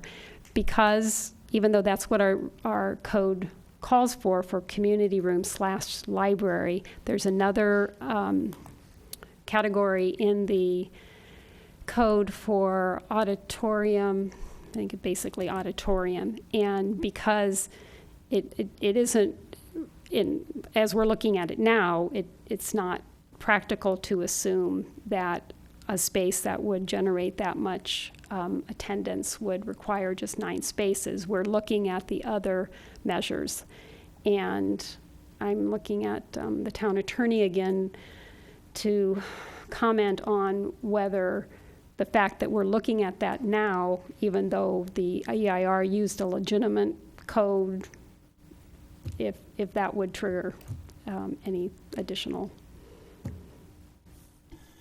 environmental review. And again, as the town manager indicated, town holds itself to the same standards. So if, as we look at the proposed uses, that they appear to generate a great deal of more trip generation or parking issues than were originally anticipated, and given the wild success of the new library and the impacts to the Civic Center for parking, I think town staff wants to have the opportunity to work with the applicants for the library reuse, as well as with the town council, to come up with reasonable standards moving forward, so that we're not creating unnecessary increased impacts to both the Civic Center and the surrounding neighborhoods. So in answering your question tonight, it's difficult for town staff with the preliminary applications that were provided without the level of detail looking at parking, trip generation, time of use, number of use, and things like that, to indicate with a degree of certainty or level of confidence that the existing EIR will qualify any or all of these projects. I think that's why staff is asking council for further direction as to which, or all of them, or some of them, or certain components of these proposals to study with respect to all of the impacts to the Civic Center and whether they could coexist. Mr. Manager. Mr. Mayor and members of the council, with your indulgence, more for the audience who aren't traditionally coming forward as land use applicants and familiar with CEQA and environmental rules. This town operates under a state law called the Environmental Quality Act that requires that any decision that might have any environmental impact be studied. For the new library project, we did a comprehensive study called an environmental impact report that assumed the old library would have storage, offices, and staff offices, and a community room. And that was part of the environmental review done for the building of the new library. That was done 2 years ago, I believe, October 2009. So it's a little dated. The question is, how can we take that document as a starting point for the new analysis of whatever the council wants in terms of your proposals or other uses, to determine what meets the environmental needs of the state law in the environmental analysis. It's hard to do that in abstract. That environmental review looks at traffic generation, times, and a variety of environmental issues, and it can't be done in an abstract process. It's a very specific, granular process. So, as I explained to the council earlier, whatever direction the council provides, staff will work with those project applicants, building off of the prior EIR, to determine what further environmental review, if any, might be needed based on the council direction. Okay. Ms. Jacobs, I have a question, and that has to do with the offices downstairs. Is it implicit in that proposal that there is not sufficient room to house the employees that need to move over from the ARC anywhere else in the facility? We have accommodated additional staff from time to time by reconfiguring, making offices smaller and such. If we needed to, we would find a place to put them. There's likely other places that we could put them. It wouldn't be ideal. Particularly, these are human resource staff that need private offices, so it would take reconfiguring some existing space, either upstairs or downstairs. But there are parts of the town's operation, particularly CDD, planning building, and finance, that are rather cramped and that could use additional space already. And so we would just be fitting additional people in already cramped quarters. It could be done. And then, as I did mention, that if there is any future restoration of services and adding staff, we would be hard pressed at that time to accommodate. Okay, thank you. Councilmember McNutt? Thank you. 2 questions. So following up on the staff, could there be an off-site location for some of the staff? For example, if the museum were to move and Forbes Mill or the Tate Avenue were abandoned, there are town properties, could they be utilized for any staff functions?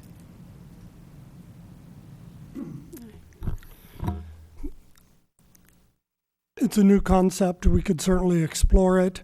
As Mr. Ag mentioned, there's a efficiency and benefit that comes from having a consolidation of staff resources.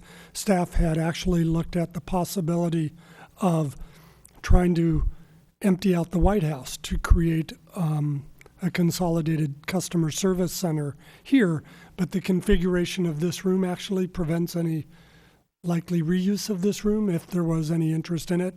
So we realized that wasn't possible, but we were looking at the notion of trying to get all of the staff that deals with homeowners wanting to do a room addition or anything to have a one-stop shop. That couldn't be accommodated in the current footprint and wall structures that we have. Further moving staff out would just create additional inefficiency. It's done in a lot of places, however, so I certainly wouldn't want to foreclose it. Trying to identify which units off the top would make the most sense to relocate off premises. I don't believe it would be human resources, given its central function for management of the entire organization. I don't believe it would be finance or the clerk or the attorney or the manager's office. Community development is probably too big for any of those spaces, so it's hard to imagine who would be moved off-site. But if that's something the council wants us to explore, we certainly will. And my second question is whether staff has done any thinking or exploration about how the parking on the west side of the campus could be reconfigured and expanded to have some additional spaces added. Because as someone who doesn't do this kind of thing at all, I stand out there and there's a lot of wasted space and it's a very awkward in and out situation. Have you looked at that? We have actually repeatedly, and Mr. Smith might want to offer some additional comments. We have thought there's some egress improvements that could be made and additional parking that might be possible. What I remember from our most recent discussion, probably 6 months ago on it, it won't be an easy project because of grade and elevation changes, but it might be possible. Bruce, do you have any numbers of additional parking that might be possible through a reconfiguration there? Sure. When we looked at the ability to reconfigure the east lot, which is the one that was for the library, we figured that we could probably obtain about 6 other spaces and another entrance or exit. That presupposes that you lose the sidewalk that is on the south side of that lot that currently goes behind the building.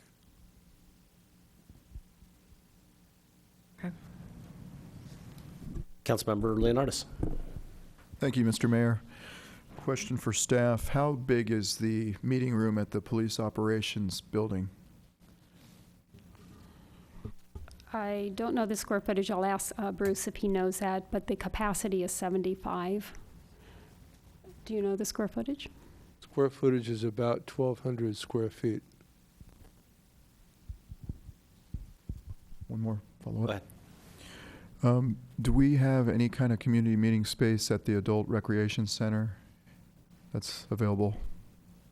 The large room, well, actually, there's several rooms. They are all leased to the recreation district, with the exception of one meeting room that's located by HR, and that's part of the 800 square feet that we occupy over there.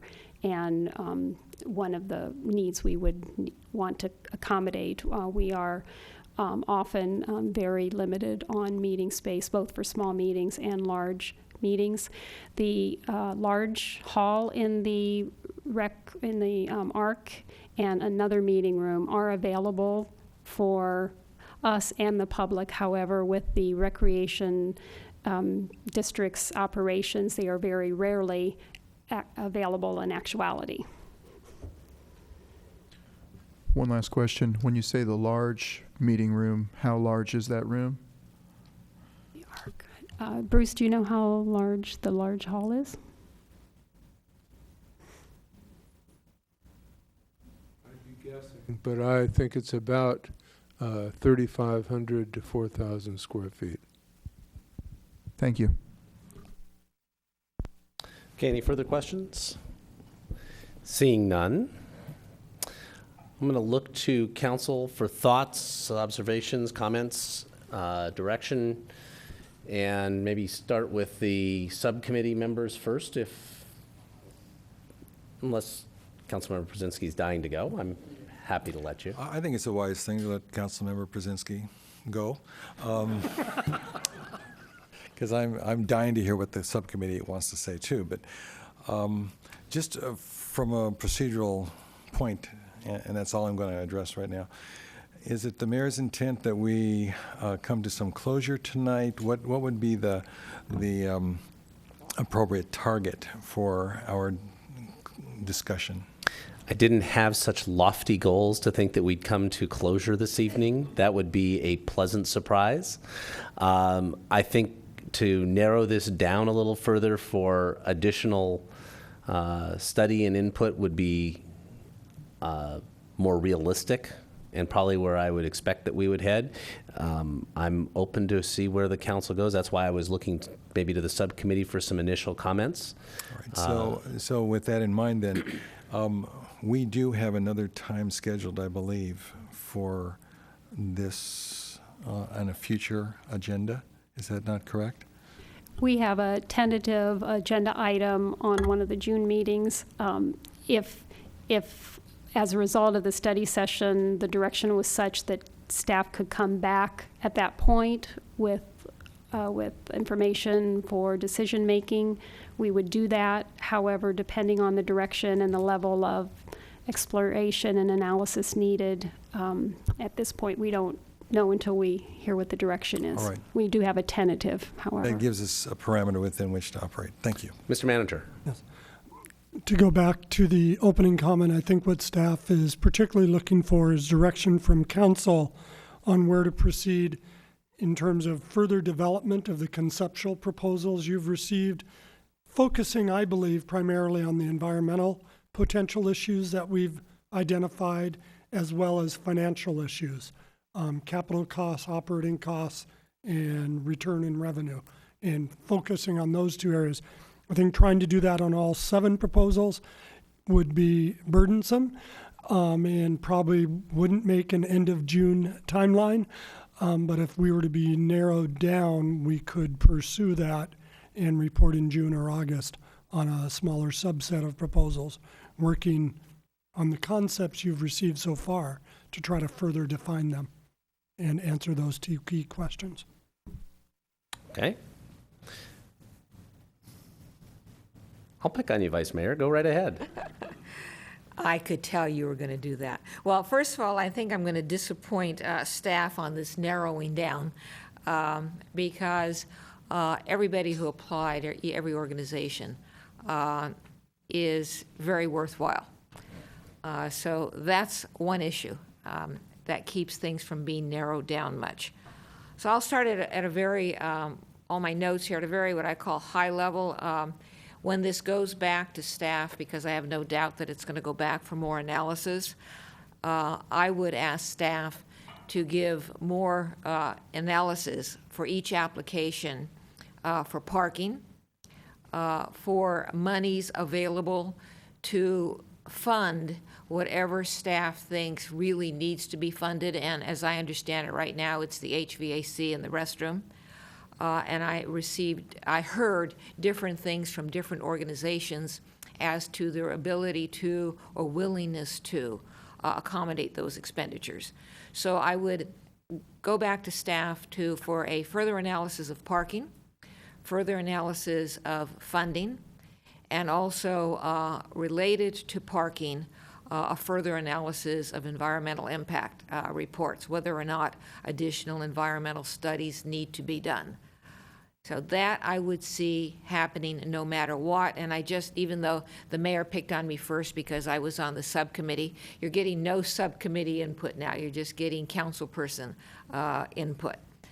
On one level, the high school was actually the cleanest analysis in the sense that it was willing to take upstairs or downstairs, that if it went downstairs, it's 6,000 square feet would fit down there.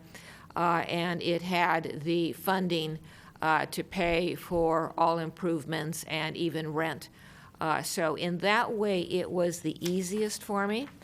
Our first guiding principle is the reuse of the old library will add to the quality of life for Los Gatos residents.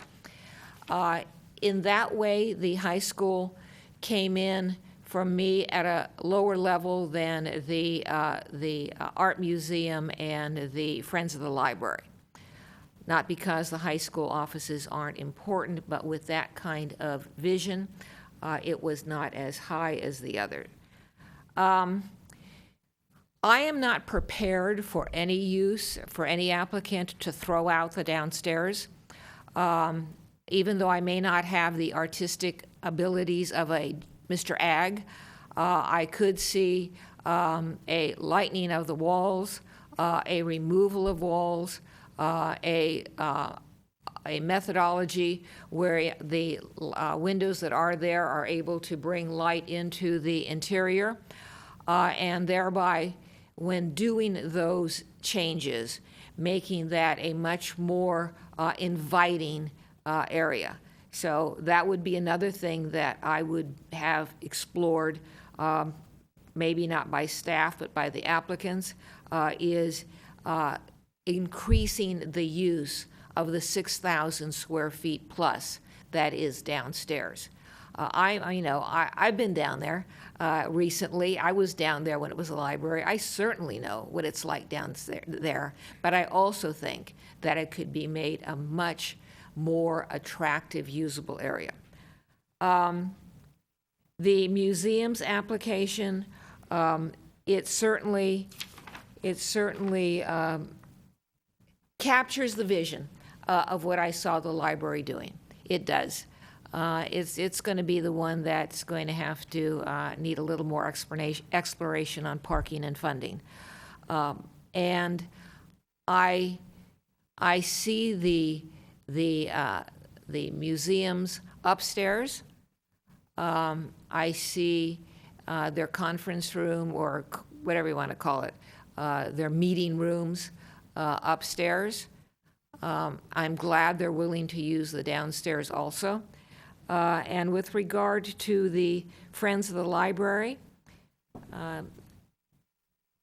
Friends of the Library, even though the applicant said that the used bookstore could not be downstairs, I'm not convinced of that. Obviously, it's lovely where it is now. no problem where it is now, but I'm not convinced that it couldn't be downstairs also, because I see this bookstore as a bookstore where you have someone going there because they know it's there, and not so much as one that you're just walking down the street and you go, oh, there's a bookstore, and then you go in. I'm not saying that it shouldn't be upstairs, but I'm saying that it could also be downstairs. So, blah, blah, blah. Bottom line, I like the arts and cultural aspect of this. I like the arts and cultural upstairs, and to me, that's the books and the artwork. The high school could go downstairs, and we need a lot more information. That's it. Okay. Councilmember McNutt? Thank you. What you hear from me over and over again, you've already heard it tonight, is that what is going to improve the quality of life of Los Gatos? We only get this opportunity once. We don't have any more land. We don't have any more facilities. It is such a precious resource that we get to do something incredible with, or we have the potential of doing something incredible with. So I don't want us to rush into any kind of decision. There's no time frame, no urgency where we have to decide tonight or by June or by September or by the end of this calendar year. And on the other hand, I don't want to invest a lot of staff time and community hope and angst over ideas that are not reasonable. However, what really captures my attention, my excitement, my vision is this idea of a museum, cultural center, bookstore collaboration. I really see those as working together, and the proposers on those applications did a great job of, I think, painting the picture and explaining that these are things that we don't have in town, that we need in town.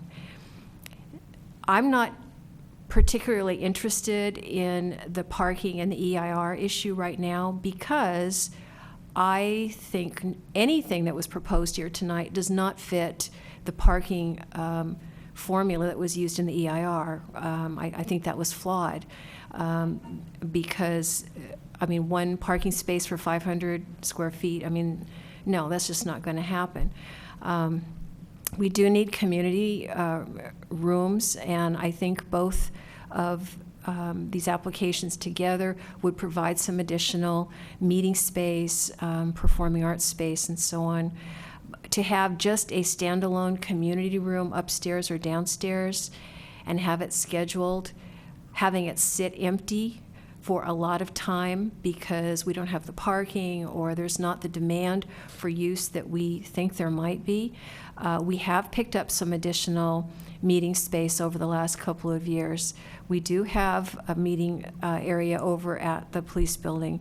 I have become incredibly fond of the conference room in the new library and have given up Panera as my preferred meeting space for meeting with residents and so on. So, you know, we have a little bit, and we still have this room, lovely as it is, for large gatherings.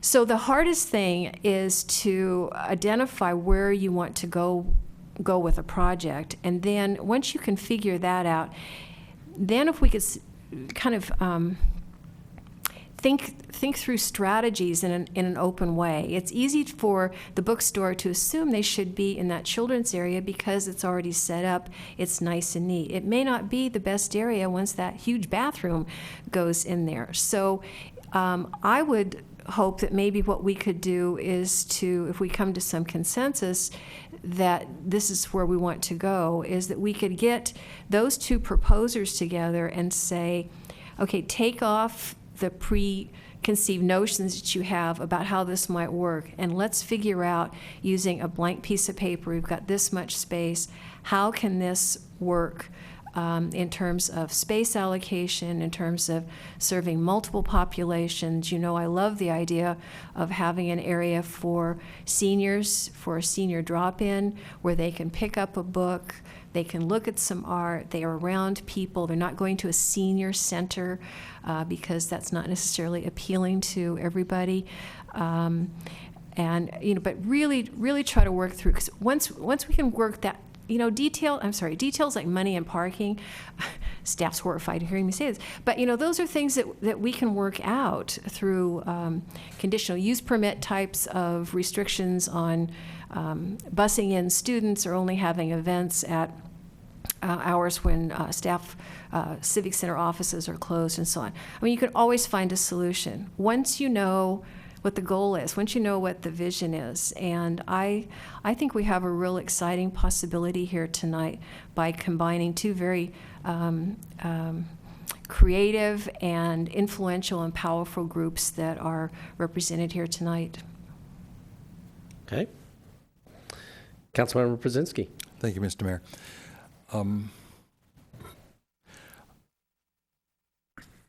The thing that I do not want to see is a room that lies empty until someone steps forward to say, I need to have a meeting. And I think Dale Hill was absolutely right. We are deficient in community rooms in this community, but we also know that the ARC is our building, and we've leased it to another agency. It does have a large meeting room. It's served that purpose for an awfully long time.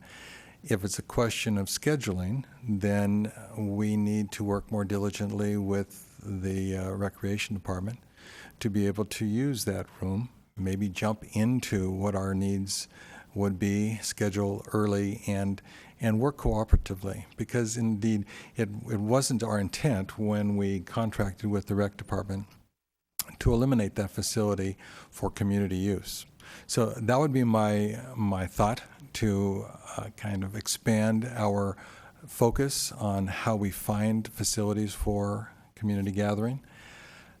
That said, I do think that the proposal for the space that is now no longer our library needs to be energized in some way, and it needs to have ownership by members of the community who are going to bring some unique characteristic to the community life. And I too agree with Councilwoman McNutt that the two proposals that seem most obvious to me in terms of the energy component is the museum's offering and Friends of the Library offering, particularly the bookstore. And I agree that the front space, the space as proposed for the bookstore, is ideal. You know, from the perspective of a very visible walk-in opportunity, and definitely it's set up for that. However, I too think that if both agencies sat down and used their creative minds to work through what might be the best use of the facility, upstairs and downstairs, that we could see a very interesting outcome. I think also if we were to be able to coalesce both of the museum sites into one, that frees up two other town sites for another use. I don't know what that use or those uses would be now, but I think that would be something that we should challenge ourselves with at this point. We have two historic buildings in the downtown. How could they be better used than their current use? Because we know that they are isolated in some way, smaller than needs for the museum's organization, and yet very significant to our history. So that would give us an opportunity to do more exploration. I will say at the front end, I am not in favor of the school district's proposal, primarily because it's a separate government entity, and this is the town of Los Gatos site. That's why I was recommending that they explore the high school site. for any kind of expansion of their administrative offices, that would be a recommendation I would be willing to make in terms of somehow culling the herd here. But for me, I would not be able to go with that particular proposal. As far as the staff's proposal for a community meeting room, I would like to see an exploration of how the configuration that was proposed by the Friends and by the museum organization, how that would be able to be configured within the facility in some fashion so that we were able to gain what could be a very flexible community gathering place, but not necessarily a static place. Some place that would free itself when we have the need to place chairs. And then when we don't have that need, then there's another opportunity for us to use that space in a different format. As far as the staff's needs for office, then I would say that would be then, after we've done this analysis of these dynamic uses, then we would take another look at the space in terms of what is available from that point. And if we don't gain the number of offices might be proposed, but we were able to gain some offices to accommodate some future need or the transition to office use that we can no longer have in the ARC, then that to me would be what we would complete the picture with. So I see a combination of uses. I don't see any one use as the sole direction that we should take, and that's my recommendation as we move forward. Okay. Councilmember Leonardis?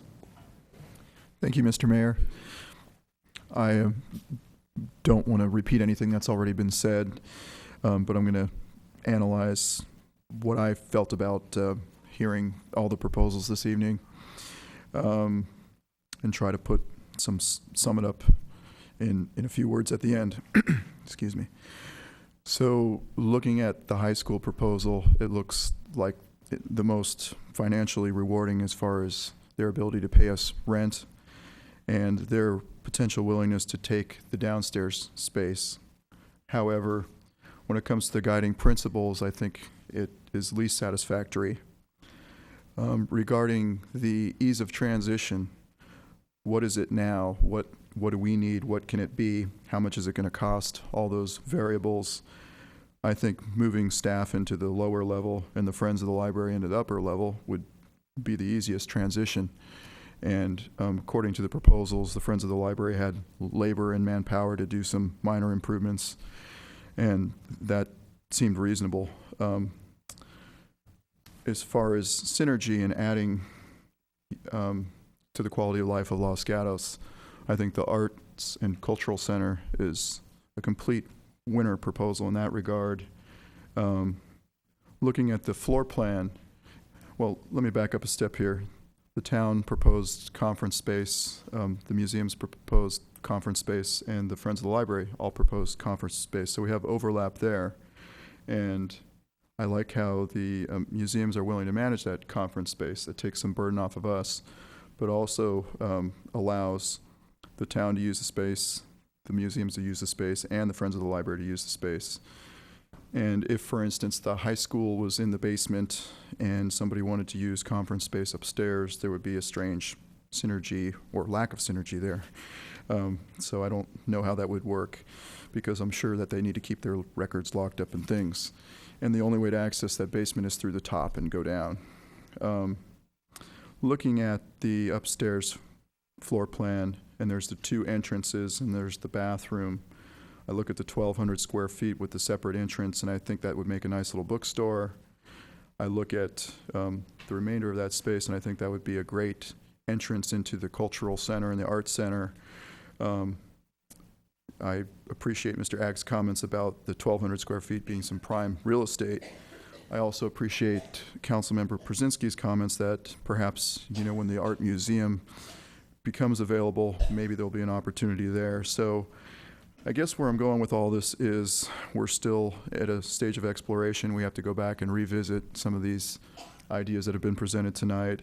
Not necessarily make a decision tonight, but where I would be leaning would be towards the Arts and Cultural Center and the Friends of the Library, somehow working along with them and sharing this space, because the Friends, when you look at their space needs, it really was about 1,300 square feet for a bookstore, which we got to 1,200 square feet. It was the conference center, which was the largest requirement, about 3,300 or something, but we have overlap there between the two proposals. And then it was a very small amount of storage, which was 323 square feet or something like that, which I feel we can find a space somewhere in this location, hopefully on the same level as the bookstore so they don't have to lug books up and down steps. So that's where my thoughts are at this point in time, and I would say we should probably move forward with the information we have tonight and go back to staff with further analysis. Okay, thank you. I don't think you're going to hear anything too terribly different from me. The Vice Mayor made a comment about the high school being the cleanest proposal, and I think that's true, but I also would agree with Councilmember Brzezinski that it's probably the least synergistic, and we've got two different governmental entities, and I don't know that it's the town's responsibility to solve an issue that the high school district has. As sympathetic as I am to the issue, we have a resource here, and I'll go back to the first guiding principle that this council did adopt, all these guiding principles, and it's the one that Councilmember McNutt had said, how will this add to the quality of life of Los Gatos residents? The first thing that came to my mind as I looked through the proposals is something that I guess has been gnawing at the back of my mind for a while.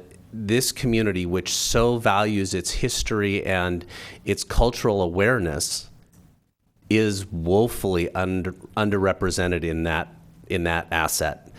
And I can't imagine a better location to highlight our history and our arts and culture in this community than in this potential space. So I was really excited about seeing that and the possibilities there.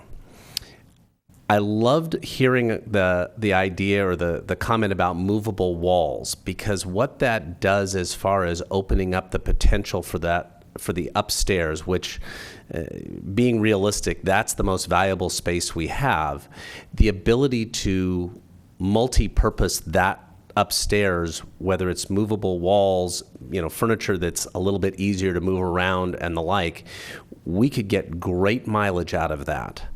And I agree with what I've heard, I think, across the board of trying to find a synergy, a coexistence, a mutually beneficial relationship between the Friends of the Library and the bookstore, which is, after all, a piece of our cultural identity as well, and the museums, which could free up the downstairs for more necessary uses. And I will say to staff, I'm open to the idea of offices and flex space and the like downstairs, but I'm going to really want to know that that's the only option we have.